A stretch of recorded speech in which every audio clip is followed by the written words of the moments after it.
we go. The time was near. The final battle awaited. There, alone in the shadows, the man lingered. His partners, a young man and a young woman, had already made their preparations and were waiting for him at the place they had agreed upon.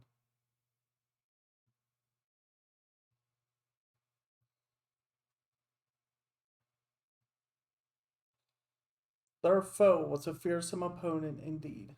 Would the three of them be able to defeat him? There was only one way to find out. All the better. What for? What firm is a battle whose outcome is all but certain? What fun is a battle? That's what it says. What fun is a battle whose outcome is all but certain? The man reached a hand to his mask, silver and unembellished, save for a few subtle details. It had been many years long years since he last revealed his face.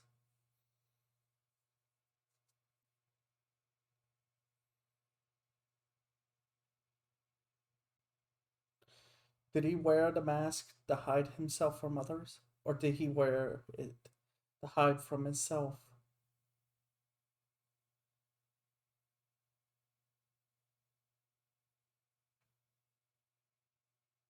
Enough time had passed that not even he was sure anymore. But it didn't matter now. The end was coming, an end to everything. Soon his long days of wandering would be over. So too, so too would the girl's ill-fated, fleeting existence.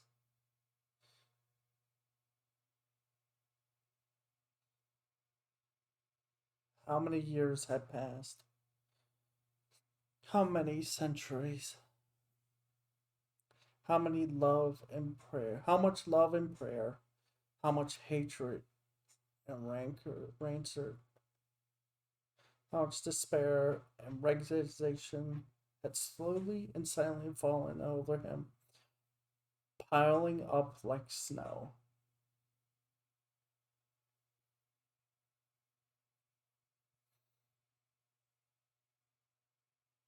On that fated day long, long ago, everything that he was had vanished, faded away into nothingness, without so much as a whimper. There was nothing he could have done to stop it, but one memory stayed with him, even after everything else fell away.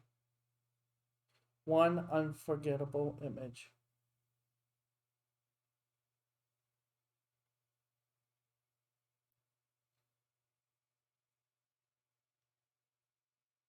That kingdom of winds forever lost.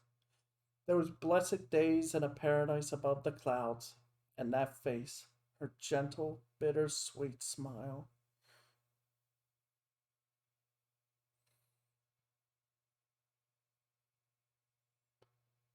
Perhaps his time behind the mask was coming to an end. His icy gaze seemed to thaw for a moment, and then he sprung to action.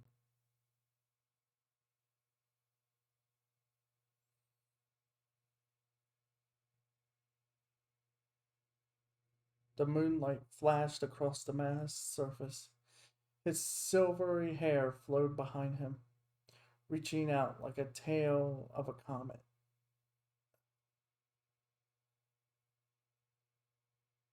He must have gained the power of the moon to change his hair. The time has come, O fated star. The king has returned. And with that, he vanished into the darkness. The king. Though a life may end, a story lives on. Not forever, perhaps, but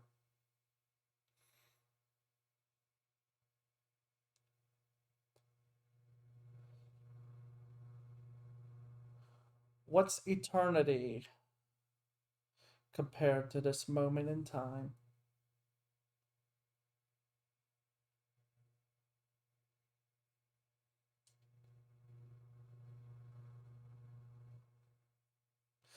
So we want to believe that it's Miguel, who is technically Magus.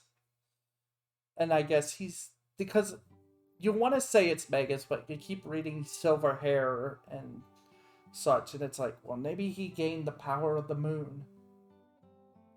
So my interpretation is this is him. This might be an alternate reality where Magus joins Surge and Kid and goes after and finally decides to deal with Scarlet once and for all. And he knows that this battle will be the last.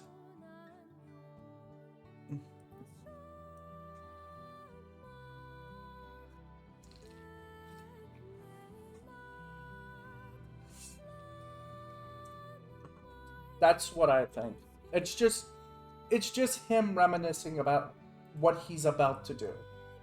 His final moments before the final battle happens, and most likely he will die in that fight. But he won't go down. He ain't gonna go down without swinging. But yeah, that's it. That's pretty much, that's Chrono Cross, the Radical Dreamers Edition. We did both Chrono Cross Remastered and Radical Dreamers. By the time this goes up on YouTube, I will have everything done. I know right now that we're missing the Recruiter achievement, and I'll be doing an entire run for that, just to show exactly how to get that. Which we'll be doing this weekend, by the way. Which means tomorrow pretty much, and Sunday. I'm going to split it up into 2 days because I'm going to do other things. So. But that's it for now. I'm going to go get on Final Fantasy XI.